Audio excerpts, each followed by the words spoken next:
এর যুবক, ওই মা বাবার চোখের পানি ছাড়াই চেয়ারে বসতে পারি নাই। ওই মা বাবার চোখের পানি আর দোয়া ছাড়া তুমি পরীক্ষায় ভালো নাম্বার পাও নাই। যতই বাহাদুরি করো, ওই মা বাবায় যদি দোয়া না করতেন, তুমি ডাক্তার, এমবিবিএস ডাক্তার, এসপি হতে পারতা না, সম্মানের বাড়ি পাইতা না, গাড়ি পাইতা না, চেয়ার পাইতা না। সবকিছু পাওয়ার পেছনে কুদরত আমার আল্লাহর, দোয়া হলো মা বাবা।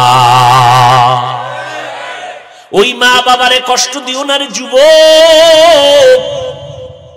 বয়ানের ভেতরে কত মানুষ কান্না করে, মোনাজাতে কান্না করে, অথচ তোমার চোখে পানি নেই কেন? গুনার কারণে আল্লাহ বেজার, তোমার মা বাবা তোমার উপরে বেজার। ও পর্দার আড়ালের আম্মা জানেরা, আল্লাহ তাআলা আপনাদের এত সম্মান দান করলেন। আপনারা সমস্ত নবীদের মায়ের মতো মা, আপনারা সাহাবায়ে কেরামদের মায়ের মতো মা, আপনারা হাফেজে কোরআনদের মায়ের মতো মা, আপনারা বড় বড় বড় বড় সম্মানিত সন্তানদের মা। আপনারা এত দামি, এই দুনিয়াতে আপনাদের মতো দামি মা আর কেউ নাই। ওরে আম্মা জান, আপনাদের এত সম্মান। আপনারা আয়েশা রাদিয়াল্লাহু আনহার মতো নারী, আপনারা খাদিজা রাদিয়াল্লাহু আনহার মতো নারী, কলিজার টুকরা নবীর কন্যা ফাতেমা রাদিয়াল্লাহু আনহার মতো নারী। এত সম্মান আল্লাহ আপনাদের দান করেছেন। এরে আম্মা জান, আপনার সন্তান ডাক্তার হবে, আলহামদুলিল্লাহ। আপনার সন্তানকে ইঞ্জিনিয়ার বানাবেন, দোয়া করি আলহামদুলিল্লাহ। আপনার সন্তানটাকে প্রফেসর বানাবেন, এসপি বানাবেন, ডিসি বানাবেন, বিসিএস ক্যাডার পড়াবেন, বড় দক্ষ সন্তান হিসেবে রাখবেন, আল্লাহর শুকর। কিন্তু অনুরোধের আম্মা জানেরা, আপনার সন্তানটাকে বেয়াদব বানাবেন না। আপনার সন্তানের আচরণে যেন এলাকার কোনো মুরব্বীরা কষ্ট না পায়, আপনার সন্তানের ব্যবহারে যেন কোনো আলেম কষ্ট না পায়, আপনার সন্তানের ব্যবহারে যেন কোনো যুবক কষ্ট না পায়। বরং এমন আদর্শওয়ালা সন্তান রেখে যাবেন, ডাক্তার হলেও যেন সবাই দোয়া করে, ইঞ্জিনিয়ার হলেও যেন তার আচরণে সবাই দোয়া করে, একজন প্রফেসর হলেও যেন সবাই দোয়া করে। আর এই রকম আদর্শ সন্তান যদি দুনিয়াতে রেখে যাইতে চান, আম্মা জান, আব্বা জানেরা, আপনাদের আগে আদর্শওয়ালা হতে হবে। 5 বেলার নামাজ পড়িয়া সন্তানের জন্য দোয়া করতে হবে। সন্তানকে বুঝাতে হবে নামাজ 5 ওয়াক্ত পড়বে, যে যেই লাইনে থাকুক না কেন, এক বেলার নামাজ বন্ধ করা যাবে না, দাড়ির মধ্যে অস্ত্র লাগানো যাবে না। নামাজ 5 বেলার পড়বে, মা বাবার দোয়া নিয়ে চলবে, ওলামায়ে কেরামের দোয়া নিয়ে চলবে, আল্লাহর মোহাব্বত নিয়ে চলবে, নবীর সুন্নতের বিপরীত লাইনে চলবে না। ও যুবক, ওই মা বাবার দোয়া নিয়ে সামনে আগাও, একটু অন্তরকে বুঝাও। তোমার আমার মতো যুবক যদি স্কুল কলেজে পড়ে, চাকরি করে, ব্যবসা করে, যদি হালাল খায়, দাড়ি রাখে, নামাজ পড়ে, আমি কেন পারবো না? আমার উপরে বুঝি আল্লাহ বেজার হয়ে গেল গুনাহের কারণে, আমার মা বাবার বরদোয়া না জানি আমার কপালে লেগে গেল। অতএব আল্লাহ বলেন, ও বান্দা তওবা কর, আমি তোর জীবনের সব গুনাহ একটা মুহূর্তের জন্য ক্ষমা করে দিতে পারি। অতএব তওবার মতো তওবা করো, চোখের পানি ছেড়ে কান্না করো। ও যুবকেরা, আমার নবীর সুন্নতের উপরে চলতে গেলে তোমার লেখাপড়া বন্ধ হবে না, চাকরিও তোমার যাবে না, তোমার দুনিয়ার সম্মানও কমবে না। ও আল্লাহর বান্দারা, আজকে আমি বক্তা, তুমি শ্রোতা, যতই ভাব দেখাই না কেন, টাকার বাহাদুরি, ক্ষমতার বাহাদুরি, সাদা কাফনে যেদিন ঢুকবা, ওই দিন টের পাইবা কার বাহাদুরি কোন জায়গায়। সবাই সাদা কাফনের প্যাকেটে যখন ঢুকবে, কে মাওলানা, কে মুফতি, কে আলেম, কে মূর্খ, কে ধনী, কে গরিব, কোনো ভেদাভেদ থাকবে না। 3টা সাদা কাফনের প্যাকেট বানাইয়া, কারো কাফনের উপরে লেখা থাকবে না এটা পীর সাহেবের লাশ, এটা ইমাম সাহেবের লাশ, এটা রিকশা ড্রাইভারের লাশ, লেখা থাকবে না। কাফনের মধ্যে ঢুকার পরে সবে এক হয়ে যাবে। কবরের মধ্যে রাখার পরে 3টা প্রশ্ন সবার বেলায় করা হবে, কে ধনী, কে গরিব, কে আলেম, কে মূর্খ, ভেদাভেদ নাই। 3টা প্রশ্ন সবার বেলায় রেডি। 2 ফেরেশতা আসবে, রবের পরিচয় দাও, ধর্মের পরিচয় দাও, রাহমাতুল লিল আলামিনের পরিচয় দাও। এই 3টা প্রশ্নের জবাব কারা দিতে পারবে? আমরা হুজুরেরা পারবো না, এর কোনো গ্যারান্টি নাই। যদি থাকতো তো জান্নাতের টিকিট পাইয়া আবু বকরের মতো বান্দা সারাটা জিন্দেগি কান্না করতেন না। ওমরের মতো বান্দা রমজানের ঈদের দিন দরজায় তালা লাগায় কান্না করেন। আবু হুরায়রা কান্না করে বলে, ও খলিফাতুল মুসলিমিন, আজকে ঈদের আনন্দ বন্ধ করে আপনি দরজায় তালা লাগায় কান্না করেন কেন? ওমর বলে, আবু হুরায়রা ভাই, আনন্দ তো ওই ব্যক্তি করবে যার মধ্যে কোনো পেরেশানি নেই, চিন্তা নাই। আপনার কিসের চিন্তা? ওমরে ফারুক অর্ধ জাহানের খলিফা, যেই ওমর রাস্তা দিয়া চললে শয়তান ওই রাস্তা থেকে পালায় যায়। এই ওমর কান্না করে আর বলে, আবু হুরায়রা, আমার চিন্তা রমজানে রোজা রাখলাম কবুল হইল কিনা পেরেশানি, রমজানে তারাবি পড়লাম কবুল হলো কিনা চিন্তা, জাহান্নামের আগুন থেকে নাজাত পেলাম কিনা চিন্তা।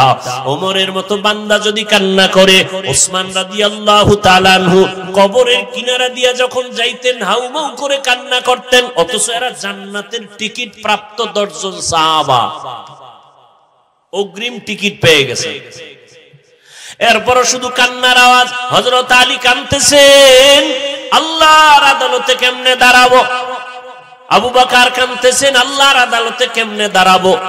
ওমর কাঁদতেছেন। এই চিন্তা যদি করেন তা আপনার আমার কি পরিমাণ কান্না করা দরকার। অথচ আমাদের চোখে তো পানি নাই, কেউ কান্না করে তাও বরদাস্ত করতে পারি না, পছন্দ করি না।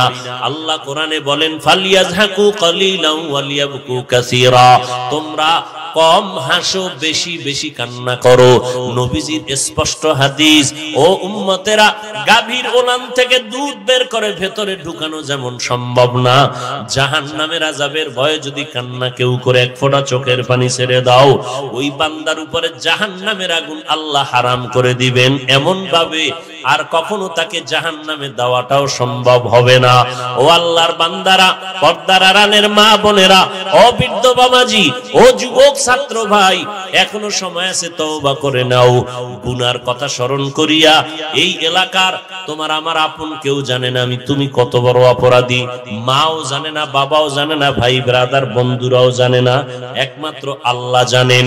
ওই আল্লাহর কাছে যদি মনে মনে তওবা করো, আল্লাহ, মরিয়া গেলে যাব, হায়াতের মালিক আল্লাহ, ইজ্জতের মালিক আল্লাহ, মৌতের মালিক আল্লাহ, সম্মান দেয়ার মালিক আল্লাহ। অতএব আর নামাজ ছাড়বো না, বেপরদায় চলবো না, মা বাবারে কষ্ট দিব না, দাড়ি কাটবো না, ওলামায়ে কেরামদের সাথে বেয়াদবিমূলক আচরণ করব না। তওবা করার যদি খাঁটি নিয়ত থাকে এখনো তওবা করতে পারো, নবীর সুন্নাত অনুযায়ী চলবো। খাঁটি অন্তরে যদি তওবা করার নিয়ত থাকে, অন্তরে কোনো মুনাফিকি দুর্বলতা না থাকে, খাঁটি তওবার নিয়তে দুটো হাত আমার আল্লাহকে দেখাইয়া দাও। আয় আল্লাহ, হাতগুলো কবুল করে নেন, তওবা কবুল করে নেন, তওবার উপরে মজবুত হইয়া চলার মতো আমাদের তৌফিক দান করেন, আমিন। রহমতের নবী বললেন, আমি জানি না হাতের মুষ্টিতে কি আছে, আল্লাহ জানাইলে আমি জানি, আল্লাহ যদি জানান না তো আমি জানি না। রুটির মধ্যে বিষ মিশাইয়া দিছে দুশমন বুড়ি মহিলা। পয়গম্বর রুটি খাবেন, একজন সাহাবী গলায় দিয়া জাগায় বিষের ক্রিয়ায় মরে গেল। নবী বিষ মিশ্রিত রুটির একটা অংশ ভেতরে নিলেন, আর এক অংশ নিবেন। আল্লাহ জানায় দিলেন, জিব্রাইল যাও, নবী যেন আর খানাটা না খায়, রুটির মধ্যে বিষ মিশ্রিত আছে। নবী দেখেন না কেন? নবী বলেন, আল্লাহ দেখাইলে আমি দেখি, আল্লাহ দেখায় না তো আমি দেখি না। রুটির মধ্যে বিষ আল্লাহ দেখান নাই, প্রথম নবী দেখেন নাই। কবরের ভেতর দিয়ে নবী হাঁটতেছেন, কবরের স্থানে হঠাৎ বলে, দোয়া করো কবরের মধ্যে আযাব হয়। রুটির বিষ দেখেন না, কবরের আযাব দেখেন কেন? আল্লাহর নবী বলেন, আমার আল্লাহ দেখাইলে আমি দেখি, আল্লাহ যদি দেখান না তো আমি দেখি না। চাচা আবু জাহাল, তোমার হাতে কি আছে আমি জানি না। নবী এবার হাতের মুষ্টির দিকে নজর দিয়ে বলেন, হাতের মুষ্টিতে কি আছে তোরা একটু আওয়াজ দে। পাথরগুলো কালেমা পড়া শুরু করলো। আবু জাহাল পাথরগুলো মাটিতে ফালাইয়া বলে, মুহাম্মদ তুমি বড় জাদুকর। কপালে হেদায়েত নেই। মান ইয়াহদিল্লাহু ফাহুয়াল মুহতাদ ওয়া মান ইউদ্লিল ফালান তাজিদ লাহু ওয়ালিয়াম মুরশিদা। আল্লাহ যাকে চাইবেন হেদায়েতের মালা গলায় দিয়ে দিবেন। রহমতের নবীর চেহারা মোবারকের দিকে একটা নজর দিলে দীর্ঘদিনের ক্ষুধা নিবারণ হয়ে যায়, ক্ষুধা থাকে না। আমার নবীর চেহারার আলোতে অন্ধকারে কোনো বাতি লাগে না, নবীর চেহারায় আলোকিত হয়ে যায়। কেমন মায়ার নবী! আবু জাহাল দেখলো, বয়ান শুনলো, কালেমা পড়লো না, বিরোধিতা করলো আজীবন। আর নবীজির গর্দান কাটার জন্য ওমর তরবারি নিয়ে দৌড়ায় 100 লাল উট পুরস্কারের লোভে। মদিনার নবী কাঁদতেছেন, আল্লাহ হেদায়েতের মালা গলায় দেও। আল্লাহ বলেন, আমি দিতেছি। সেই ওমর গর্দান কাটতে গিয়া নিজের গর্দানটা পয়গম্বরের কাছে ঝুঁকাইয়া দিয়া বলে, নবী বেয়াদবি মাফ করবেন, তরবারি আপনার হাতে দিলাম, আমি আপনার গর্দান কাটার জন্য আসছি, আপনি আমার গর্দান কেটে দেন, আর আমাকে কাটার আগে মুসলমানের কালেমাটা পড়াইয়া দেন। নবী বলেন, হাত দাও। নবীর হাত মোবারকের সাথে ওমরের হাত লাগাইলো। সেকেন্ডে বিদ্যুতের গতির বেগে আরো দ্রুত ওমরের ভেতরে মুহাম্মদের রুহানি পাওয়ার গুলো ঢুকে গেল। 1 মিনিটে কালেমা পড়া তরবারি নিয়ে খোলাভাবে বাইতুল্লাহর হাতিমে দাঁড়াইলো। কাবার পাশে মাজা বরাবর একটা দেওয়াল আছে, দেখছেন? এটাকে হাতিমে কাবা বলা হয়। কাবার অংশ পুরাটাই ছিল বাইতুল্লাহ, পুরাটাই ঘর, পুরাটা। 13 বার এই বাইতুল্লাহকে পূর্ণ ভেঙ্গে নতুন করে তৈরি করা হয়েছে, 13 বার। এর মধ্যে নবীর বয়স যখন 30 বছর, তখন কুরাইশ বংশের লোকেরা চান্দা উঠাইয়া, টাকা উঠাইয়া বাইতুল্লাহকে পুনর্নির্মাণ করবেন। যেই পরিমাণ টাকা উঠছে, পুরা দেওয়াল দেওয়া সম্ভব না। এই যতটুকু বাদ দেখতেছেন ঘরের পাশে, এতটুকু বাদ রাখলো। কাবার দরজা ছিল 2টা, এখন যেখানে দরজা আছে বাইতুল্লাহর ঠিক বরাবর ওই পাশে আরেকটা দরজা ছিল। কুরাইশ বংশের লিডারেরা সিদ্ধান্ত নিল, টাকায় যতটুকু হয় অতটুকু করে দাও, বাকিটা সীমানা দিয়া দাও। রাহমাতুল লিল আলামিনের 30 বছর বয়স। নবীর দিলের তামান্না পুরাটাই যদি হইতো, কারণ ইব্রাহিম নবী পুরাটাই তো বাইতুল্লাহ করলেন। মনের কথাটা ব্যক্ত করতে পারলেন না। ইন্তেকালের আগে আম্মা জান আয়েশা রাদিয়াল্লাহু আনহাকে বলে গেলেন, ও আয়েশা, আমার দিলের তামান্না একটা রয়ে গেল, বাইতুল্লাহর পুরনো সীমানায় ঘর দেওয়াল উঠানো গেল না। তোমারে বলে গেলাম, মনের একটু চাপা কষ্ট বললেও অন্তর একটু পাতলা হয়, ফ্রেশ হয়।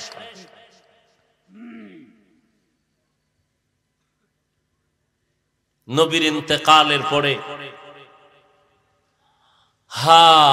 আব্দুল্লাহ বিন জুবায়ের মদিনার দায়িত্ব নেওয়ার পরে আম্মাজান আয়েশা তাকে বলছিলেন নবীর ওই ব্যথাটা। আব্দুল্লাহ বিন জুবায়ের পুরা অংশ নিয়ে বাইতুল্লাহ নির্মাণ করেছিল। বাগদাদের গভর্নর হাজ্জাজ বিন ইউসুফ হিংসার বশীভূত হইয়া জুবায়েরকে, আব্দুল্লাহ বিন জুবায়েরকে ফাঁসির কাস্টে ঝুলাইলো, গাছে লাঠ ঝুলাইয়া রাখলো, আর জিদ্দে বলে, না তোমার বানানো কাবা রাখা হবে না, এই ভেঙ্গে ফেললো। ভেঙ্গে আগের নমুনায় করেছে। এই বর্তমান কাবা হাজ্জাজ বিন ইউসুফের নির্মিত কাবা। এরপরে আর নতুন করে ভেঙ্গে কাবা হয় নাই, বাকি সংস্কার হয়েছে। অর্থাৎ কি কয় এটারে? সংস্কার বুঝেন তো? মূল ভিত্তিটা ঠিক আছে, এটারে নতুন নতুন করছে, রং লাগাইছে, পাথর লাগাইছে, সবকিছু করেছে।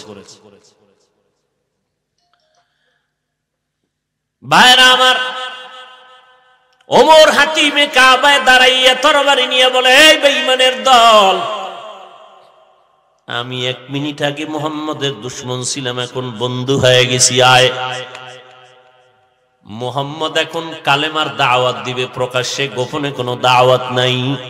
কেউ যদি বিরুদ্ধে দাঁড়াও, কারো দরকার নাই, আমি ওমরের তরবারির সামনে দাঁড়াও, আমি ওমরের তরবারি তোমার জন্য ফয়সালা করে দিবে। হেদায়েত। আরে ভাই, আমার নবীর মতো তুলনাই তো না, নবীর সাথে কোনো তুলনাই নেই। কারণ নবী কেমন, কারণ নবীর কোনো তুলনাই নেই। সেই নবী বারবার দোয়া করতেন, আল্লাহুম্মা ইহদিনাস সিরাতাল মুস্তাকিম, আয় আল্লাহ জান্নাতে যাওয়ার সহজ পথের হেদায়েত দান করেন। নবীর কোনো গুনাহ আছে ভাই? যুবকেরা ভালো করে এই কথাগুলো মনে রাখতে হবে। সমস্ত নবীরা নিষ্পাপ, সমস্ত আম্বিয়া কেরাম নিষ্পাপ। এ কথাকে যারা ঘুরাইয়া ফিরাইয়া একটু অস্বীকার করবে বাপ, সে রাসূলের দুশমন। নবী হেদায়েতের দোয়া করেন। আম্মা জান আয়েশা রাদিয়াল্লাহু আনহা নজর করে দেখেন পয়গম্বর চিন্তায় বিভোর। এত পেরেশানি কেন নবী আপনার? নবী বলেন, হাসরের ময়দানের ভয়। ওই দিন আমার আল্লাহ যদি দয়া না করেন, জান্নাতে যাওয়ার কারো উপায় নাই। আম্মা জান আয়েশা রাদিয়াল্লাহু আনহা বললেন, পয়গম্বর আপনি? নবীজি বললেন, আমিও। আল্লাহ দয়া না করলে উপায় হবে না। তো রাসূলের হাদিস। এজন্য নবী তার কলিজার টুকরা কন্যা ফাতেমা রাদিয়াল্লাহু আনহা, নবীজি বলেন, আমি মুহাম্মদ রাহমাতুল লিল আলামিন, আমার কোনো ছেলে নাই, আমি 4 কন্যার বাবা। ও জগতের নারী জাতি, এরে আম্মা জানেরা, নারীদের এত মর্যাদা আল্লাহ দিয়েছেন, নবী দিয়েছেন, ইসলাম দিয়েছেন। কিয়ামত পর্যন্ত হাজার হাজার হাজার বছর পর্যন্ত দুনিয়ার মাথাওয়ালারা গবেষণা যদি করে, আমার আল্লাহ, আমার নবী, আমার ইসলাম যেই পরিমাণ নারীর মর্যাদা দিয়েছেন, কিয়ামত পর্যন্ত কোন গবেষক, কোন দর্শন, কোন বিজ্ঞান আজীবন চেষ্টা করেও আমার আল্লাহ, আমার নবী, আমার ইসলামের 1000 ভাগের 1 ভাগও মর্যাদা বাড়াতে পারবে না। যদি নিজের থেকে বানাইয়া দিতে চায়, নারীর অপমান হবে, সম্মান হবে না। মনে করবে সম্মান, ভেতরে গিয়া দেখবে হচ্ছে অপমান। এটা সব কথা বুঝা দরকার, বুঝানো যাবে না।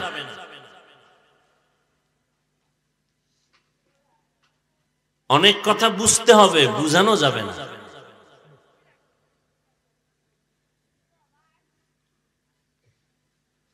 আকারনা ফি বুয়ুতিকুন্না ওয়ালা তাবাররাজনা তাবাররুজাল জাহিলিয়াতিল উলা। মহিলাদের স্থান ঘর, মাছের স্থান পানি।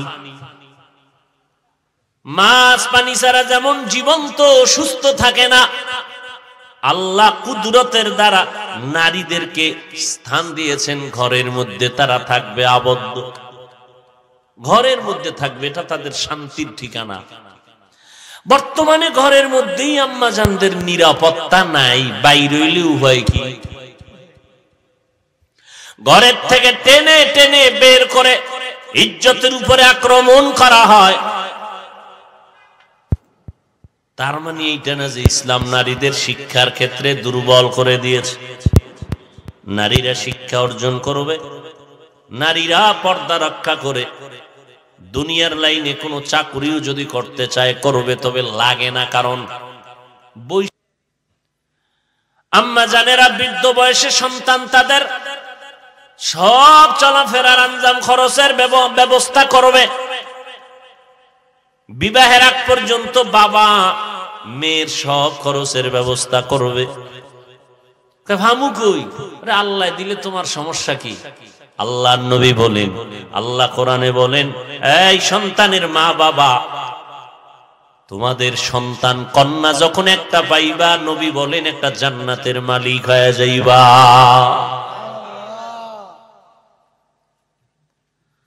যার ঘরে দুইটা কন্যা সন্তান, সে দুইটা জান্নাতের মালিক। দেখছেন নি, আলোচনা লইছি একদিক, যাইতেছি আর একদিক। আমার ওয়াল আসরে সুরক হয়ে গেছি গা। ওয়াল আসরি ইন্নাল ইনসানা লাফি খুসর। আসলে আমরা মানুষের জন্য যেই কথাগুলো প্রয়োজন, যা বললে মানুষের হেদায়েতের রাস্তা ওপেন হবে, ওই কথাই যেন আল্লাহ বের করে দেন, এই নিয়তে বয়ানে বসি।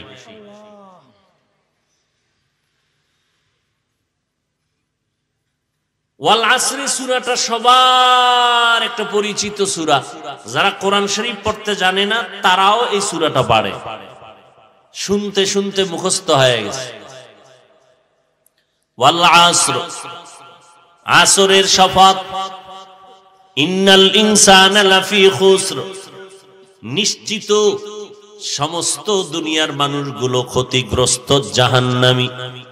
ইল্লাল্লাযীনা আমানু, কিন্তু যারা ঈমান আনয়ন করবেন, ওয়া আমিলুস সলিহাত, নেক আমল করবেন, ওয়া তাওয়াসাউ বিল হক, ঈমান আমলের দাওয়াত অন্যদেরকে দিবেন, ওয়া তাওয়াসাউ বিস সবর, ঈমান আমলের বিরুদ্ধাচরণকারীদের বিরুদ্ধে বাধা প্রদান করতে গিয়া বিপদ আসলে ধৈর্য ধারণ করবেন। এই চার গুণওয়ালা মানুষ ব্যতীত বাকি সমস্ত দুনিয়ার মানুষ জাহান্নামী। পয়গম্বরের হাদিস পড়েছি, পয়গম্বর বলেন, কুল্লু উম্মতি ইয়াদখুলুনাল জান্নাতা ইল্লা মান আবা, সমস্ত উম্মতেরা জান্নাতে যাবে যারা নবী মানে না তারা ব্যতীত। ইল্লা মান আবা, সাহাবায়ে কেরামদের মধ্যে বললেন, নবী আপনাকে অস্বীকার করে মানে না কারা? ক্বালা মান আতাআনি দাখালাল জান্নাহ ওয়া মান আসানি ফাকাদ আবা। পয়গম্বর বলেন, ও উম্মতের দল, যারা আমার অনুসরণ করে তারা আমাকে মানে জান্নাতে যাবে, যারা আমার অনুসরণ করে না তারা আমাকে মানে না, জান্নাতে সহসয় যাবে না। আমার অনুসরণ কেমনে হবে? আমার সুন্নতের আমলের দ্বারা হবে। قال النبي صلى الله عليه وآله وسلم تركت فيكم أمرين لن تضلوا ما تمسكتم بهما كتاب الله وسنة رسوله। পয়গম্বর বলেন, আমি বিদায় বেলা দুইটা জিনিস তোমাদের মাঝে রেখে গেলাম, আঁকড়াইয়া ধরো, বিপদ আসবে না, আসলেও তোমারে ধরবে না। এক নম্বরে কোরআন, দুই নম্বরে নবীর সুন্নাত। আল্লাহর জাতের কসম, বর্তমান দুনিয়াতে ইসলামের দুশমন কম না বেশি? সারা দুনিয়ার ইসলাম বিদ্বেষীরা চায় কোরআনের আওয়াজ বন্ধ হয়ে যাক, মাদ্রাসা বন্ধ হয়ে যাক, মসজিদে তালা লাগুক, মাইকে আওয়াজ বন্ধ হয়ে যাক, মাহফিলের মাইক বন্ধ হয়ে যাক। শুধু বেঈমানেরা চায় না, কিছু কিছু অন্তর খারাপ বলা মুসলমান মুনাফিকেরাও তাদের সাথে তাল মিলায়। এত দুশমনের মাঝে আল্লাহর হাজার কোটি শুকর, কোরআন আর সুন্নত যারা নিয়ে চলে, এদের মতো সম্মানে, এদের মতো শান্তিতে বর্তমান দুনিয়াতে অন্য কোন ব্যক্তিরা নাই। এত দুশমন, এরপরও কোরআনওয়ালার সম্মান আছে না নাই? এমপি সাহেব দেখা হলে কয় হুজুর দোয়া করবেন, কি বৃষ্টি নাই হুজুর, তাড়াতাড়ি উল্টা মোনাজাত দেন। ভুলে গেছেন? বৃষ্টি নাই, প্রচন্ড গরম, ইস্তেসকার নামাজ পড়ে উল্টা মোনাজাত দেন, হুজুর নাইলে বৃষ্টি নাই, আমরা মরে যাব। এত পরিমাণ সূর্যের গরম। হজের থেকে উমরা করে অনেকে এসে বললেন সৌদি আরবের থেকেও বেশি গরম লাগতেছে আমার এই দেশে। করোনা গেল, এত মহামারী বিশাল, যেটা পৃথিবীর ইতিহাস হয়ে থাকবে করোনা মহামারী। বড় বড় খোদা দাবি করনেওয়ালাদের মতো বাহাদুরেরাও মাথা নত করে দিয়েছে। মুমিন না, বেঈমানেরা পর্যন্ত। কিন্তু আপনাদের জানা থাকা দরকার, বাংলাদেশের ভিতরে তাকান, অন্য দেশের হিসাব তো পরে, আমগোটা আগে নগদটা কই, নগদ যেটা চোখে দেখেন। এত মহামারীর ভেতরে একজনেও কি বলতে পারবেন মানুষের চাকরিওয়ালার চাকরি নাই, ব্যবসায়ীর ব্যবসা নাই? পাগলের মতো কান্নার আওয়াজ। কিন্তু আল্লাহর হাজার শুকর, আমার সোনার বাংলায় একটা কোরআনের মাদ্রাসাও বন্ধ হয় নাই। বন্ধ হইছে? কোন হুজুর রাস্তায় গিয়া কইছে ভিক্ষা দাও, না খাইয়া মরতেছি বাচ্চা নিয়া? কেউ বলছে? আর কেমনে বুঝাইলে বুঝবেন যে রসুলের সুন্নাত আর কোরআন দামি? এরপরও কেন নবীর সুন্নাত মানবেন না? এই মহামারীতে কোরআনওয়ালাদের এত সম্মান, একটা মাদ্রাসাও বন্ধ হলো না, না খাইয়াও কেউ মরে নাই। বাবায় মারা গেছে, নগদ কথা, সন্তানে না করোনার ভয়ে লোক দিয়ে লাশটারে টাকা দিয়া রাস্তায় ফালাই দিয়াস দিছে, ফালাই আর যায় না। 2 দিন প্রায় চলতেছে, খবর পাইছে থানাওয়ালারা, পুলিশ এসে লাশ নিয়ে গেল। এবার দাফনের যা ব্যবস্থা দরকার করলো। ইতিহাস ভুলবেন না, ভুলাইয়া দিলেও ভুলবেন না, লিখে রাখো যুবক। গোটা বাংলাদেশের ভেতরে প্রশাসনিক ভাবে কিছু আল্লাহর বান্দারা এবং অধিকাংশ ক্ষেত্রে শত করোনার লাশ দাফন কাফন জানাজা পড়ে এই জমিনে দৃষ্টান্ত কায়েম করেছে একমাত্র টুপিওয়ালারা। ইতিহাস ভুলেন না। স্বার্থে আঘাত লাগলেই হুজুর খারাপ, ইমাম ফালটাও। তুমি যেই পরিমাণ অন্যায় করো, তোমার আম্মা কয়বার কইছে তোরে ফালটানো লাগে? আহা, একটা হুজুরও করোনায় মরছেনি। এতগুলো লাশ ওলামায়ে কেরাম হুজুরেরা দাফন কাফন করলো, ইতিহাস ভুলে যায় না। এরে আল্লাহর গোলাম ও যুবকেরা, ও পর্দার আড়ালের আম্মা জানেরা, নবী গ্যারান্টি দিয়ে চ্যালেঞ্জ দিয়ে গেলেন, 2 জিনিস আঁকড়াইয়া ধরো, বিপদ আসবে না, আসলেও তুমি বিপদে পড়বে না, কোরআন আর সুন্নাত।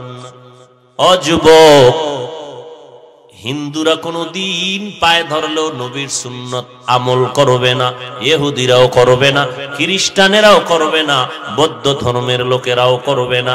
কেন করবে না? ওরাও জানে মুহাম্মদের মতো মহা মনীষী জমিনের মধ্যে কেউ নাই। এরা বৌদ্ধরাও জানে, খ্রিস্টানেরাও জানে, ইহুদিরাও জানে। এরপরেও কেন মুহাম্মদের বিরোধিতা করে? বলে অন্য কোনো কারণ না, মুহাম্মদ তাদের কোনো ক্ষতি করছে? কয় করে নাই। এরপরও বিরোধিতা কেন? বলে মুহাম্মদ এত ভালো কেন, হিংসায় সইতে পারি না। মুহাম্মদের আদর্শ অর্জন করলেই, গ্রহণ করলেই সম্মান বেড়ে যায় সব জায়গায়। ভাইরা আমার, সমস্ত দুনিয়ার বিধর্মীরা কোটি কোটি কোটি টাকা ব্যয় করতেছে মুহাম্মদের উপরে, কালিমা লিপন করবে, কোরআনের উপরে কালিমা লিপন করবে। কারণ মুহাম্মদের উপরে যদি একটা দোষ চাপাইয়া এটারে প্রতিষ্ঠা করা যায়, তাহলে দুনিয়ার মুসলমানের মুহাম্মদের প্রতি ভক্তি কমে যাবে। ভক্তি কমে গেলে আর মুহাম্মদকে মানবে না। এই জন্য বাতিলদের একটা মিশন কি, মুসলমানের মূল মূল জায়গায় সন্দেহ ঢুকায়া দাও। কথাগুলো বুঝার চেষ্টা করেন। নামাজে দাঁড়াইছেন,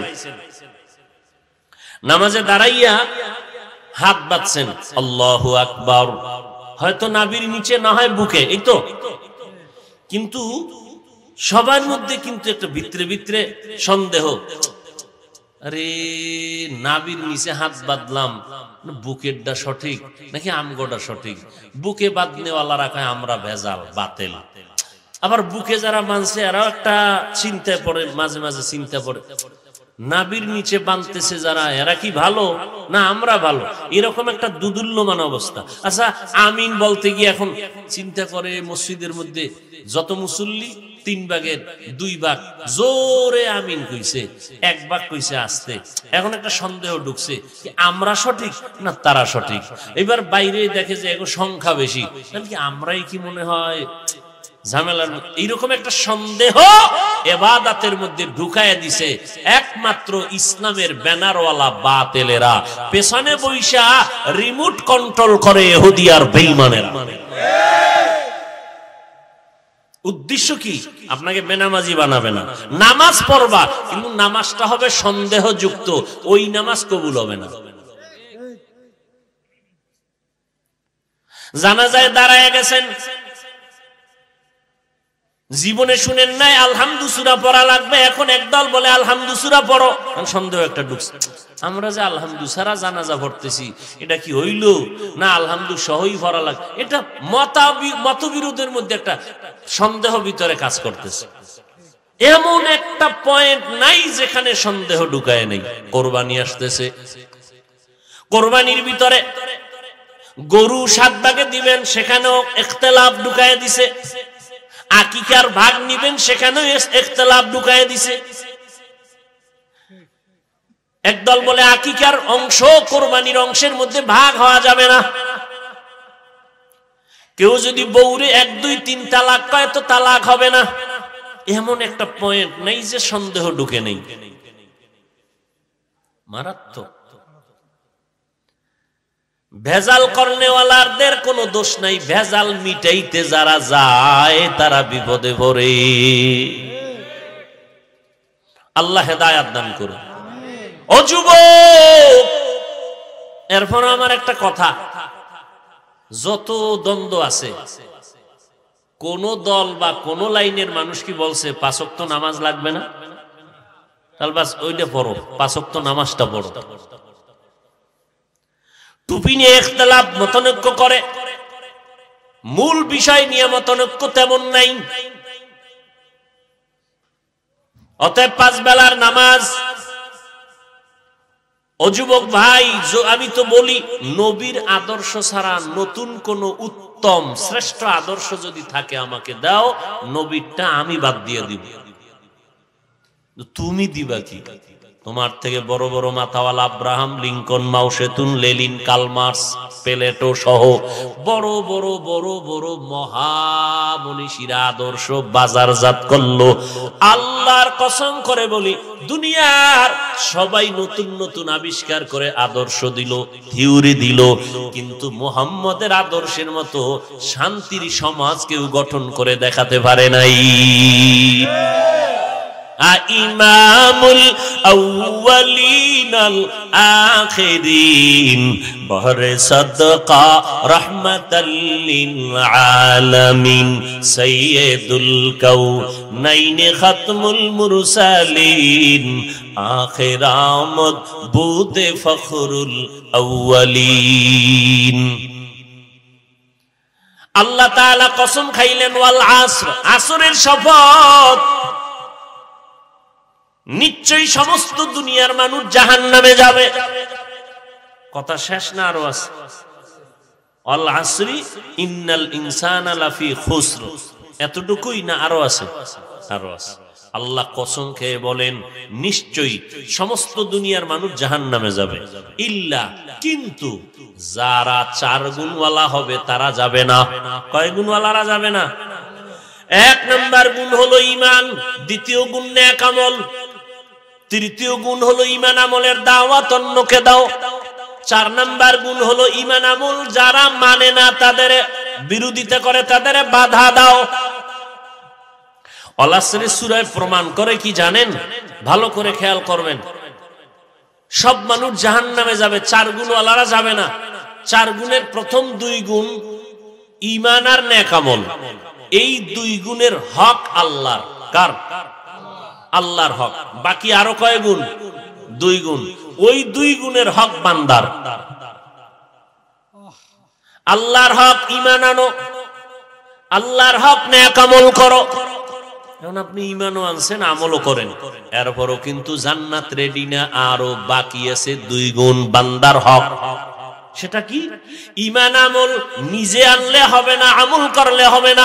ঈমান আমলের দাওয়াত অন্যদের দাও। ঈমান আমলের বিরোধিতা যারা করে তাদের বাধা দাও। এই 2টা বান্দার হক।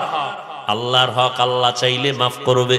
নামাজ পড়তে গিয়া বান্দা তুমি অল্প পড়ছো, কম পড়ছো, 40 বছর নামাজ পড়ো নাই, নতুন করে নামাজ ধরছো, আমি আল্লাহ তোর পিছের গুনাহ চাইলে ক্ষমা করে দিব, কারণ এটা আমার হক। কিন্তু বান্দার হক আদায় কর, না হয় বান্দা ক্ষমা না দিলে আমি ক্ষমা দিব না। ঈমান আমল আনলে হবে না, অন্যদের দাওয়াত দাও ঈমান আমলের। নিজে নামাজ পড়ো, অন্যদের দাওয়াত দাও। নিজে পর্দা করো, অন্যদের দাওয়াত দাও। নিজে হালাল খাও, অন্যদের দাওয়াত দাও। নিজে গান শুনো না, অন্যেরা যারা শুনে তাদের বাধা দাও। কি? নিজে একটা 1000 দানার তসবি লাগাইয়া ওদিকে মোবাইল একটা ছেলেরে দিয়া বলছে সিনেমা হল তোর জন্য ফ্রি।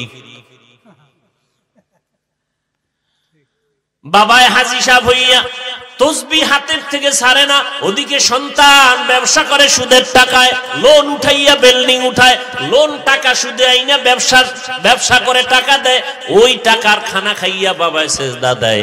আল্লাহর নবী বলেন হারাম খাদ্য দ্বারা গোশত হবে, রক্ত হবে, জান্নাত হারাম। ঈমান আমলের দাওয়াত অন্যকে দাও, যারা বিরোধিতা করে বাধা দাও। অন্য কারা?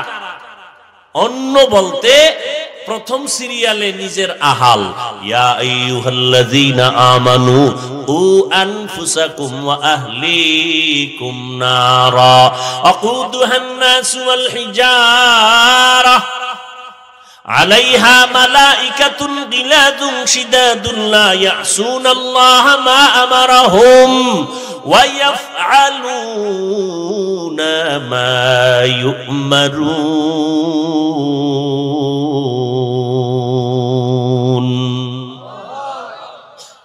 জাহান্নামের আগুন থেকে তুমি নিজেকে বাঁচাও, এরপরে তোমার আহালকে বাঁচাও। মা বাবার জন্য সন্তান আহাল, স্বামীর জন্য স্ত্রী আহাল, বক্তার জন্য শ্রোতা আহাল, ইমাম খতিবের জন্য মুসল্লিরা আহাল, মেম্বারের জন্য ওয়ার্ডের মানুষ আহাল, চেয়ারম্যানের জন্য ইউনিয়নের মানুষ আহাল, সরকারের জন্য গোটা দেশবাসী আহাল, গোটা দুনিয়ার আলেমদের জন্য দুনিয়ার উম্মতেরা আহাল। মা বাবার আহাল সন্তান, সন্তানের বাঁচাও, নিজে না বাইচা। আরে আগে বলছে নিজে বাঁচো, এরপরে আহাল।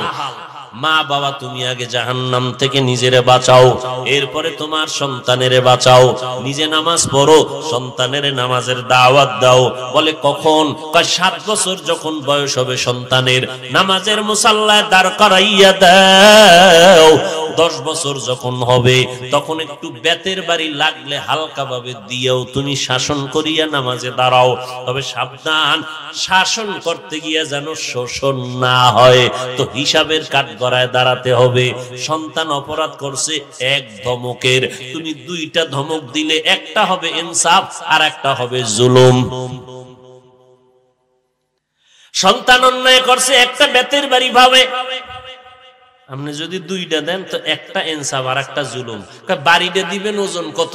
আধা কেজি না 10 কেজি? এহেনও হিসাব আছে।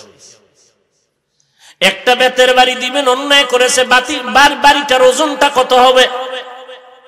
সন্তানের বয়স মাত্র 8 বছর, আপনি বাড়ি দিলেন 50 বছরের বাড়ি, জুলুম হবে। কিয়ামতের ময়দান সব জুলুমের বিচার হবে, ইনসাফের আদালত। শাসন করো, শাসন করতে গিয়া যেন শোষণ না হয়। আবার সাবধান, এই মা বাবারা, সন্তানের শাসন করবা, চেহারার মধ্যে কোনো টাচ করবা না, হারাম। এই স্বামী, স্ত্রীকে শাসন করার অনুমতি আছে, তাও কি ডাইরেক্ট নেই। ওই তরকারির মধ্যে লবণ বেশি হইল কেন, একটু মরিচ বেশি হইল কেন, ধাম ধুম বিসমিল্লাহ সারা মার হয় না, না এটা না, কোরআনের আয়াত খুলো, হাদিস খুলো, প্রথম তারে একটু বুঝাও, এমনটা করবা না। এইভাবে এরপরে তুমি না বুঝলে নামাজ পড়ে না, নামাজের জন্য দাওয়াত দাও। এক পর্যায়ে তুমি বিছানা আলাদা করে দাও, তোমার সাথে আমি এক বিছনায় থাকবো না। নামাজ ঠিক মতো পড়ো না কেন, আল্লাহর নবীর তরিকা মানো না কেন। চূড়ান্ত শেষ বিচার, শেষ সময় তুমি পারলে একটু প্রহারের প্রয়োজন যদি হয় তা করবা, তবে আগের দায়িত্বগুলো পালন করার পর। ফজরের নামাজে উঠে না, নবীজির স্পষ্ট সহিহ হাদিস, স্বামী তুমি ঘুম থেকে আগে উঠছো, নামাজ আদায় করো, স্ত্রীকেও ডাক দাও, না উঠলে তুমি একটু পানি মারো, চেহারার মধ্যে পানি ছিটাও। এবার স্ত্রী উঠে যাবে, নামাজ পড়বে, যত সওয়াব পাবা, স্ত্রী যে পইরা যা পাবে তুমিও তা পাবা। স্ত্রীকেও আল্লাহর নবী কয়, তুমি যদি আগে উঠেই যাও, ও আম্মা জান, স্বামীকে তুমি ডাক দাও, উঠে না, চেহারার মধ্যে একটু পানি ছিটাইয়া দাও, পানি ছিটাইয়া দাও। একজনে কয় পানি এক বালতি মাথার দ্বারে লয়ে ঘুমাইছে। সকালে কোন রকম একটা ডাক দিছে, যে ডাকটা শুনবে না মনে করিয়া, এক ডাক দিয়ে এক বালতি পানি পুরা গোসল করায় দিছে। ভাইরা আমার,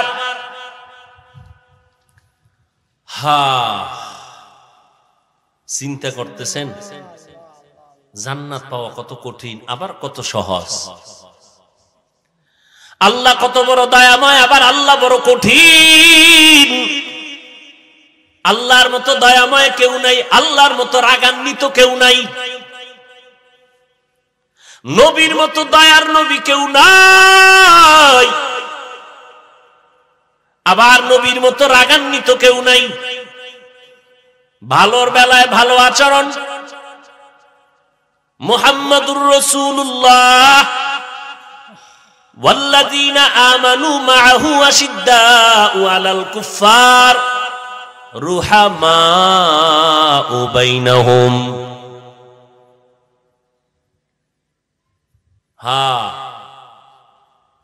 বেঈমানের বেলায় কোনো ছাড় নাই, কোনো সুযোগ নাই, কোনো নরম কথা নাই। ওয়াল্লাযীনা মাআহু আশিদ্দাউ আলাল কুফফারি রুহামাউ বাইনাহুম। ভাইরা আমার, ১৫০০ বছর হয়ে গেল, দুশ্মনেরা দুশ্মনী বন্ধ করে নাই, কোরআনের ভেতরে ভুল বের করার অপচেষ্টা করলো। আজও পর্যন্ত একটা ভুল কেউ বের করতে তো পারলই না, বরং অনেক বিধর্মী কালেমা পড়ে মুসলমান হলো। মুসলমানের দিকে তাকাইয়া বড় দুঃখ লাগে রে বাবা, মদিনার নবীর আদর্শে কেন চুলগুলো রাখতে পারলা না? আমার নবীর আদর্শের মধ্যে কি চুল কাটার সুন্নত তরিকা নাই? তাহলে বেঈমানেরটা কেন পালন করো রে বাবা, আমার নবীরটা কেন পালন করো না? কারণ বহু বিধর্মীরা নবীর আদর্শ দেখে কালেমা পড়ে, তোমার আদর্শ দেখে বিধর্মী কালেমা পড়বে, কিন্তু তোমার মধ্যে নবীর আদর্শ নাই কেন রে বাবা? কি মনে মনে ভাবছো হুজুরদের কথা বুঝি মিথ্যা? না, ওলামায়ে আহলে হকরা কোরআন হাদিস দিয়ে কথা বলে, কোরআনের মধ্যে একটা ভুল পারলে বের করে দাও। এখনো যদি বের করে দিতে পারো, দাড়ি ফালাইয়া প্যান্ট শার্ট টাই লাগায় নাচ গান করবো, নামাজ পড়বো না, কোরআনের বিরুদ্ধে কথা বলা শুরু করব, কিন্তু আজও পর্যন্ত একটা কোরআনে ভুল কেউ বের করতে পারে নাই।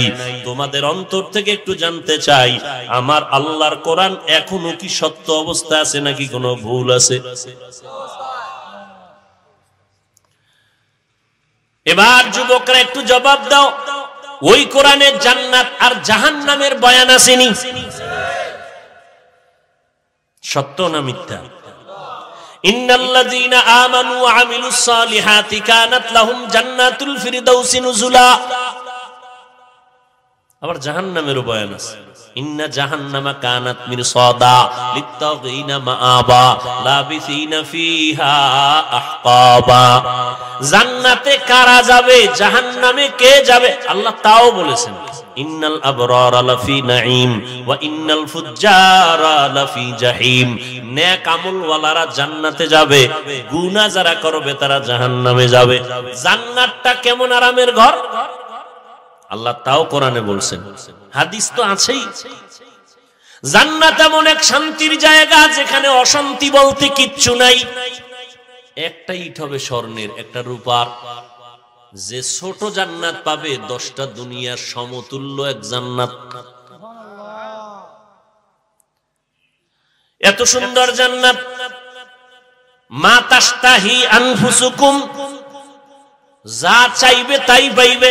মনে মনে চাইবো একটা রুহালি আম দরকার, সাথে সাথে দেখবে আম হাজির, ছোলা নাই, ভিতরের আটি নাই। এবার ওটার থেকে একটু খাবে, একরকম মজা, আবার খাবে আর এক রকম। এক আম থেকে 70 ধরনের মজা। খাইতে খাইতে পেট মোবারক, পুরা বরুড়া থানা শুদ্ধ বড় হয়ে যাবে। একটা ঢেকুর দেবে, আগের মতো হয়ে যাবে। এমন জান্নাত যেখানে কোনো কালো মানুষ থাকবে না, কোনো বুড়া হবে না, দাড়ি উঠবে না, কোন পুরুষের দাড়ি হবে না, কোন নারী পুরুষ বুড়ি হবে না, বুড়া হবে না, কালো হবে না। জান্নাতে ঢুকার আগে জান্নাতের গেটের সামনে আবে হায়াতের কূপ আছে, গোসল করবে, উঠা দেখবে সব যুবক আর যুবতী, আর পবিত্র এবং পরিষ্কার, সুন্দর সুন্দরী, কোনো কালো হবে না। নবী তালা খুলবেন, নবী ঢুকবেন, আর বলবেন অন্য নবী ঢুকবে। উম্মতের সিরিয়ালে মুহাম্মদ নবীর উম্মত আগে ঢুকবে, এরপরে অন্য নবীর উম্মতেরা। এই জান্নাত কারা পাবে? যারা বিড়ি টানে। এই জান্নাত পাবে যারা নেক আমল করে। ও যুবক, একটা ওয়াজ আজকে বাড়ি নিয়ে যাও, জান্নাত তো পাইতে চাই ইনশাআল্লাহ। 100 না কম আছে? আল্লাহ কবুল করেন। হিসাব দিয়া না হিসাব ছাড়া? হিসাব দিয়ে গেলে ফিডা, জাহান্নামে যাইতেই হবে। আল্লাহ হিসাব লইলে উপায় আসেনি। আল্লাহ আমাদের বিনা হিসাবে জান্নাত দান করুন। ওই জান্নাতটা পাওয়ার জন্য একটা স্লোগান মুখস্থ করো, ইনশাআল্লাহ। পারবো না? সহজ। কি? নেক আমল করলেই তো জান্নাত পাবো।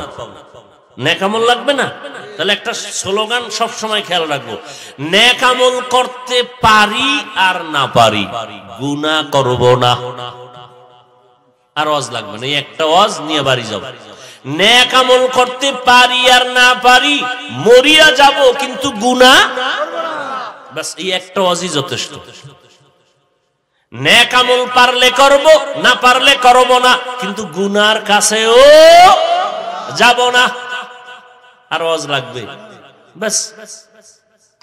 পারলে কোরআন তেলাওয়াত শুনবো, না হয় একেবারে চোখ বন্ধ করে ঘুমাবো, গানের আওয়াজ কানে দিব না। পারলে সত্য কথা বলবো, না হয় কষ্টে লাগায় রাখবো, মিথ্যা বলবো না। পারলে কারো প্রশংসা করব, না হয় জবানে তালা লাগাবো, কিন্তু কারো বদনাম। পারলে কারো উপকার করব, না পারলে চুপ করে বসে থাকবো, কিন্তু কারো ক্ষতি। কুয়াতেনে কি নাদারি বদমকুন বড় ওজুদে সদত খুদ সতম্বে হাদমকুন। যুবক ভাইরা, এই স্লোগানটা ধরে রাখা যাবে না ইনশাআল্লাহ? নেক আমল কি করব না, গুনাহ। গুনাহ জিনিসটা কিন্তু বুঝার জন্য হুজুর টুজুর লাগবে না। তোমার অন্তরে একটা রাডার ফিট করে দিছেন আমার আল্লাহ। গুনার দিকে গেলেই দেখবা শুধু রাডারে বাড়ি মারতেছে, গুনাহ গুনাহ গুনাহ, অপরাধ অপরাধ অপরাধ। এবার বলবা হাফিজ ভাই এটা কেমনে সম্ভব? এবার আমার মতো হুজুর টুজুর দিকে না তাকাইয়া তোমার লাইনের যুবকদের দিকে তাকাও, দেখবা খুবই সহজ। হয়তো তুমি পারো না রে বাবা, কিন্তু তোমার মতো শত শত যুবক স্কুল কলেজে পড়িয়াও 5 বেলার নামাজ পড়ে, আছে না নাই? তুমি পারো না কেন? তুমি তোমার ক্লাসের ছেলে মেয়েদের যারা নামাজ পড়ে, মেয়েরা ছেলেরা 5 বেলার নামাজ পড়ে, স্কুলে নামাজের জায়গা আছে, কলেজে নামাজের আলাদা জায়গা আছে, মেয়েদের নামাজের ঘর আলাদা, ছেলেদের নামাজের ঘর আলাদা। তোমার ক্লাসের ছেলে মেয়েরা নামাজ পড়ে, তুমি পারো না কেন? আগামীকালকে থেকে একটা ঔষধ ব্যবহার করো, ওদের পা ধোয়া পানি তুমি খালি পেটে 3 বার খাবা ডেইলি। তোমার ক্লাসের ছেলে মেয়েরা যদি 5 বেলার নামাজ পড়তে পারে, তুমি কেন পারবা না রে বাবা? তোমার আমার মতো যুবক র‍্যাব, আর্মি, পুলিশ, বিডিআর এর চাকরি করে, ওসি, ডিসি, এসপি, আইজি, উকিল, ব্যারিস্টার 5 বেলার নামাজ পড়ে, দাড়িওয়ালা অভাব নাই, তুমি কেন পারবা না? দাড়ি কাটা, দাড়ি সাদা, দাড়ি ছোট ছোট করে ব্রাশ মার্কা রাখে, যারা পুরাটা ক্লিন করে, আবার যারা ছোট ছোট করে রাখে। দোনো দলের গুনাহ সমান। কেমন গুনাহ? 24টা ঘন্টার সেকেন্ডে সেকেন্ডে সেকেন্ডে সেকেন্ডে সেকেন্ডে অল টাইম কবিরা গুনাহ লেখা হয়। কবিরা গুনাহ মানে কি, ছোট না বড়? তুমি নাকটাই না সরিষার তৈল লাগায় ঘুমাইতেছো, কিন্তু দাড়ি যে কাটছো এর গুনাহ কিন্তু লেখা বন্ধ নেই, অল টাইম লেখা থাকে।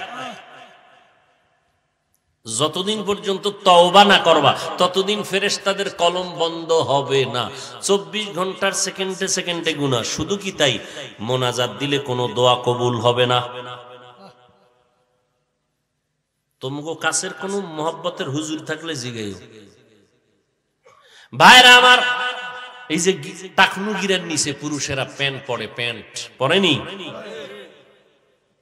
অল টাইম কবিরা গুনাহ। তুমি যদি লঙ্গি ভইরা ঘুমাও, তারপর প্যান্ট পরছো, তওবা না করা পর্যন্ত কবিরা গুনাহ লেখা বন্ধ হবেই না, লেখতে থাকবেই।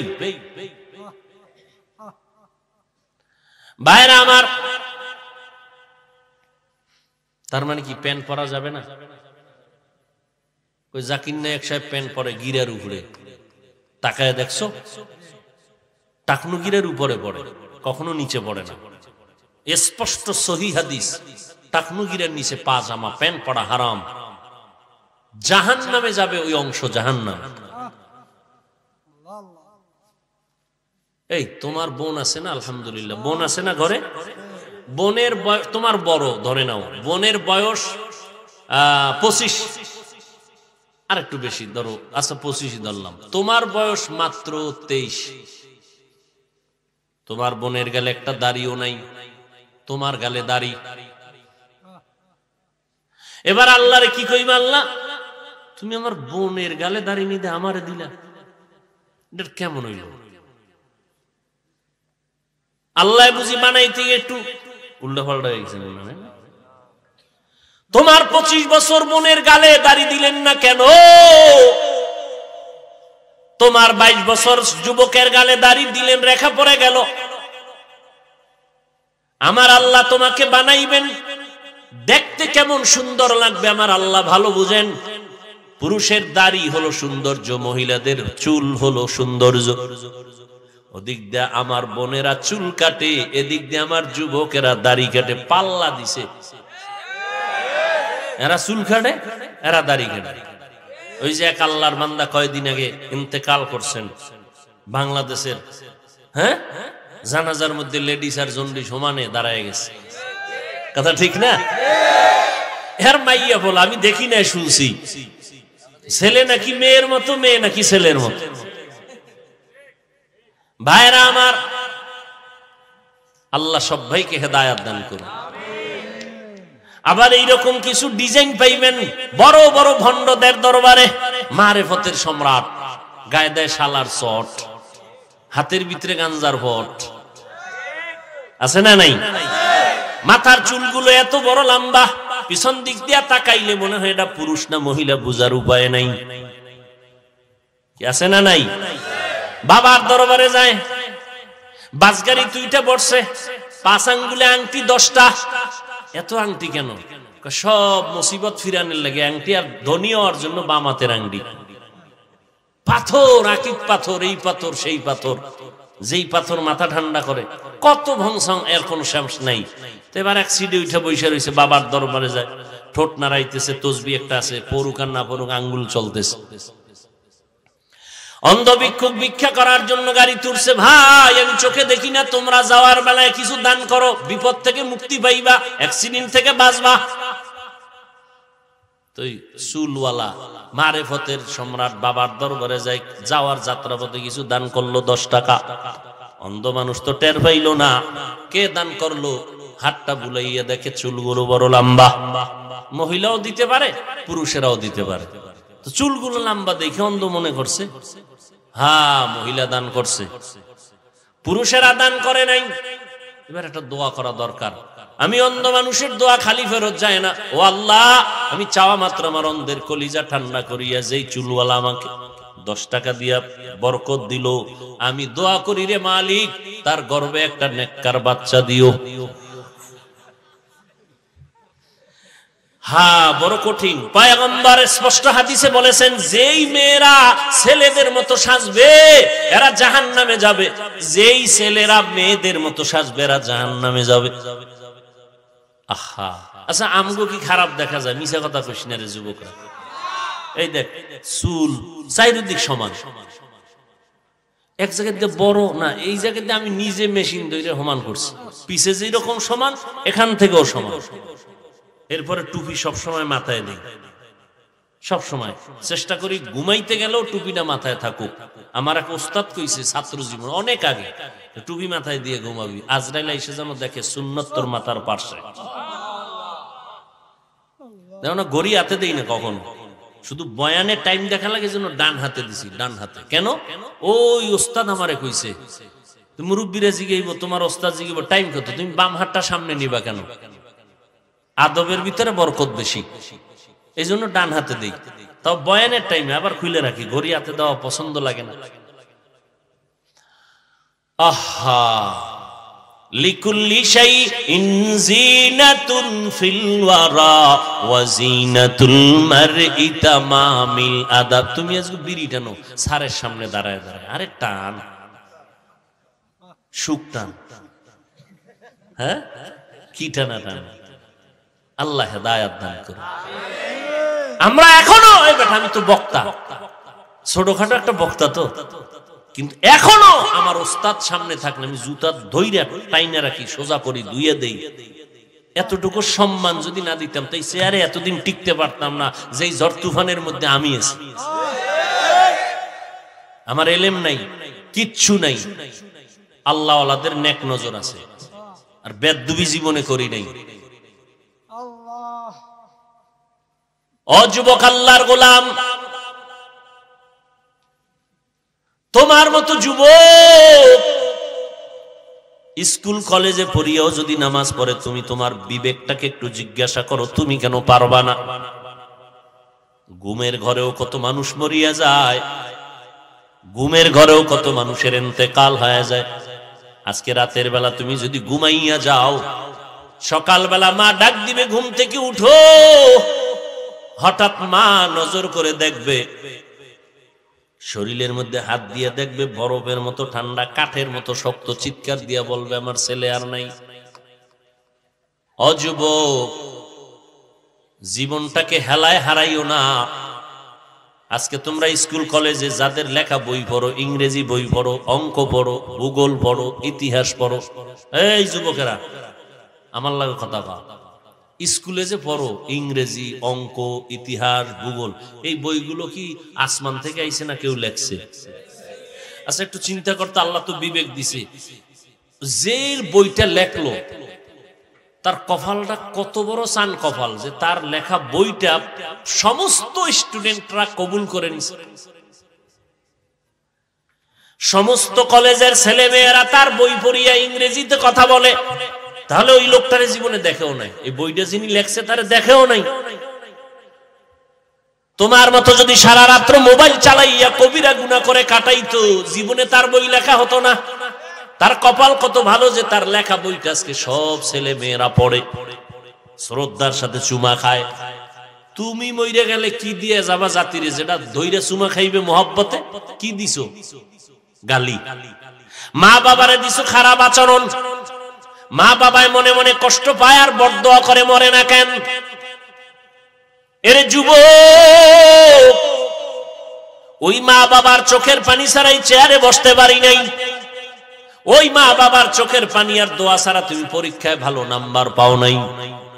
যতই বাহাদুরি করো, ওই মা বাবায় যদি দোয়া না করতেন তুমি ডাক্তার, এমবিবিএস ডাক্তার, এসপি হতে পারতা না, সম্মানের বাড়ি পাইতা না, গাড়ি পাইতা না, চেয়ার পাইতা না।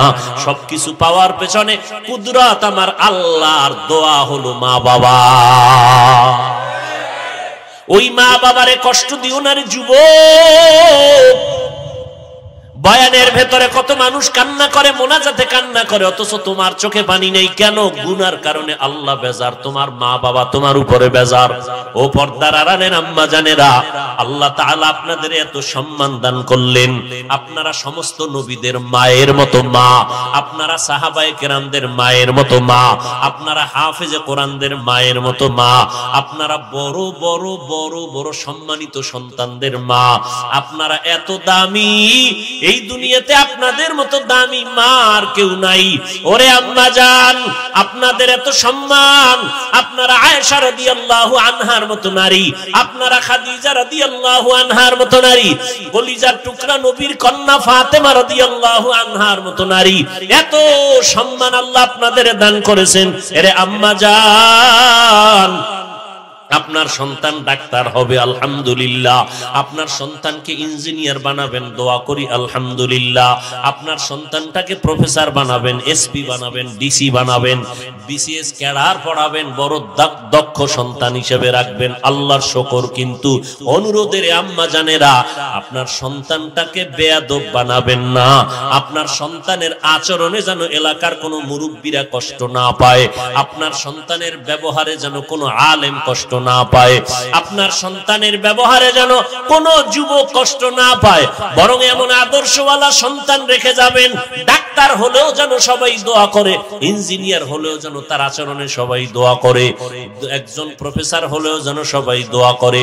আর এই রকম আদর্শ সন্তান যদি দুনিয়াতে রেখে যাইতে চান, আম্মা জান আব্বা জানেরা, আপনাদের আগে আদর্শওয়ালা হতে হবে। 5 বেলার নামাজ পড়িয়া সন্তানের জন্য দোয়া করতে হবে, সন্তানকে বুঝাতে হবে নামাজ 5 ওয়াক্ত পড়বে, যে যেই লাইনে থাকুক না কেন, এক বেলার নামাজ বন্ধ করা যাবে না, দাড়ির মধ্যে অস্ত্র লাগানো যাবে না, নামাজ 5 বেলার পড়বে, মা বাবার দোয়া নিয়ে চলবে, ওলামায়ে কেরামের দোয়া নিয়ে চলবে, আল্লাহর মোহাব্বত নিয়ে চলবে, নবীর সুন্নতের বিপরীত লাইনে চলবে না। ও যুবক, ওই মা বাবার দোয়া নিয়ে সামনে আগাও, একটু অন্তরকে বুঝাও। তোমার আমার মতো যুবক যদি স্কুল কলেজে পড়ে, চাকরি করে, ব্যবসা করে, যদি হালাল খায়, দাড়ি রাখে, নামাজ পড়ে, আমি কেন পারবো না? আমার উপরে বুঝি আল্লাহ বেজার হয়ে গেল গুনাহের কারণে, আমার মা বাবার বরদোয়া না জানি আমার কপালে লেগে গেল। অতএব আল্লাহ বলেন, ও বান্দা তওবা কর, আমি তোর জীবনের সব গুনাহ একটা মুহূর্তের জন্য ক্ষমা করে দিতে পারি। অতএব তওবার মতো তওবা করো, চোখের পানি ছেড়ে কান্না করো। ও যুবকেরা, আমার নবীর সুন্নতের উপরে চলতে গেলে তোমার লেখাপড়া বন্ধ হবে না, চাকরিও তোমার যাবে না, তোমার দুনিয়ার সম্মানও কমবে না। ও আল্লাহর বান্দারা, আজকে আমি বক্তা, তুমি শ্রোতা, যতই ভাব দেখাই না কেন, টাকার বাহাদুরি, ক্ষমতার বাহাদুরি, সাদা কাফনে যেদিন ঢুকবা ওই দিন টের পাইবা কার বাহাদুরি কোন জায়গায়। সবাই সাদা কাফনের প্যাকেটে যখন ঢুকবে, কে মাওলানা, কে মুফতি, কে আলেম, কে মূর্খ, কে ধনী, কে গরিব, কোনো ভেদাভেদ থাকবে না। 3টা সাদা কাফনের প্যাকেট বানাইয়া, কারো কাফনের উপরে লেখা থাকবে না এটা পীর সাহেবের লাশ, এটা ইমাম সাহেবের লাশ, এটা রিকশার ড্রাইভারের লাশ, লেখা থাকবে না। কাফনের মধ্যে ঢুকার পরে সবে এক হয়ে যাবে, কবরের মধ্যে রাখার পরে 3টা প্রশ্ন সবার বেলায় করা হবে, কে ধনী, কে গরিব, কে আলেম, কে মূর্খ, ভেদাভেদ নাই। 3টা প্রশ্ন সবার বেলায় রেডি। 2 ফেরেশতা আসবে, রবের পরিচয় দাও, ধর্মের পরিচয় দাও, রাহমাতুল লিল আলামিনের পরিচয় দাও। এই 3টা প্রশ্নের জবাব কার কারা দিতে পারবে? আমরা হুজুরেরা পারবো না, এর কোনো গ্যারান্টি নাই। যদি থাকতো তো জান্নাতের টিকিট পাইয়া আবু বকরের মতো বান্দা সারাটা জিন্দেগি কান্না করতেন না। ওমরের মতো বান্দা রমজানের ঈদের দিন দরজায় তালা লাগায় কান্না করেন। আবু হুরায়রা কান্না করে বলে, ও খলিফাতুল মুসলিমিন, আজকে ঈদের আনন্দ বন্ধ করে আপনি দরজায় তালা লাগায় কান্না করেন কেন? ওমর বলে, আবু হুরায়রা ভাই, আনন্দ তো ওই ব্যক্তি করবে যার মধ্যে কোনো পেরেশানি নেই, চিন্তা নাই। আপনার কিসের চিন্তা? ওমরে ফারুক অর্ধ জাহানের খলিফা, যেই ওমর রাস্তা দিয়া চললে শয়তান ওই রাস্তা থেকে পালায় যায়। এই ওমর কান্না করে আর বলে, আবু হুরায়রা, আমার চিন্তা রমজানে রোজা রাখলাম কবুল হইল কিনা পেরেশানি, রমজানে তারাবি পড়লাম কবুল হলো কিনা চিন্তা, জাহান্নামের আগুন থেকে নাজাত পেলাম কিনা চিন্তা। ওমরের মতো বান্দা যদি কান্না করে, ওসমান রাদিয়াল্লাহু তাআলা আনহু কবরের কিনারা দিয়া যখন যাইতেন হাউমাউ করে কান্না করতেন, অথচ এরা জান্নাতের টিকিট প্রাপ্ত 10 জন সাহাবা অগ্রিম টিকিট পেয়ে গেছে। এরপর শুধু কান্নার আওয়াজ। হযরত আলী কাঁদতেছেন, আল্লাহর আদালতে কেমনে দাঁড়াবো? আবু বকর কাঁদতেছেন, আল্লাহর আদালতে কেমনে দাঁড়াবো? ওমর কাঁদতেছেন। এই চিন্তা যদি করেন তা আপনার আমার কি পরিমাণ কান্না করা দরকার। অথচ আমাদের চোখে তো পানি নাই, কেউ কান্না করে তাও বরদাস্ত করতে পারি না, পছন্দ করি না। আল্লাহ কোরআনে বলেন, ফালিয়াযহাকু কালিলান ওয়ালিয়াবকু কাসীরা, তোমরা কম হাসো, বেশি বেশি কান্না করো। নবীজির স্পষ্ট হাদিস, ও উম্মতেরা, গাভীর ওলান থেকে দুধ বের করে ভেতরে ঢুকানো যেমন সম্ভব না, জাহান্নামের আযাবের ভয়ে যদি কান্না কেউ করে এক ফোঁটা চোখের পানি ছেড়ে দাও, ওই বান্দার উপরে জাহান্নামের আগুন আল্লাহ হারাম করে দিবেন এমন ভাবে আর কখনো তাকে জাহান্নামে দেওয়াটাও সম্ভব হবে না। ও আল্লাহর বান্দারা, পর্দার আড়ালের মা বোনেরা, ও বৃদ্ধ বাবাজি, ও যুবক ছাত্র ভাই, এখনো সময় আছে, তওবা করে নাও। গুনার কথা স্মরণ করিয়া, এই এলাকার তোমার আমার আপন কেউ জানে না তুমি কত বড় অপরাধী, মাও জানে না, বাবাও জানে না, ভাই ব্রাদার বন্ধুরাও জানে না, একমাত্র আল্লাহ জানেন। ওই আল্লাহর কাছে যদি মনে মনে তওবা করো, আল্লাহ, মরিয়া গেলে যাব, হায়াতের মালিক আল্লাহ, ইজ্জতের মালিক আল্লাহ, মৌতের মালিক আল্লাহ, সম্মান দেয়ার মালিক আল্লাহ। অতএব আর নামাজ ছাড়বো না, বেপরদায় চলবো না, মা বাবারে কষ্ট দিব না, দাড়ি কাটবো না, ওলামায়ে কেরামদের সাথে বেয়াদবিমূলক আচরণ করব না। তওবা করার যদি খাঁটি নিয়ত থাকে এখনো তওবা করতে পারো, নবীর সুন্নাত অনুযায়ী চলবো। খাঁটি অন্তরে যদি তওবা করার নিয়ত থাকে, অন্তরে কোনো মুনাফিকি দুর্বলতা না থাকে, খাঁটি তওবার নিয়তে দুটো হাত আমার আল্লাহকে দেখাইয়া দাও। আয় আল্লাহ, হাতগুলো কবুল করে নেন, তওবা কবুল করে নেন, তওবার উপরে মজবুত হইয়া চলার মতো আমাদের তৌফিক দান করেন, আমিন।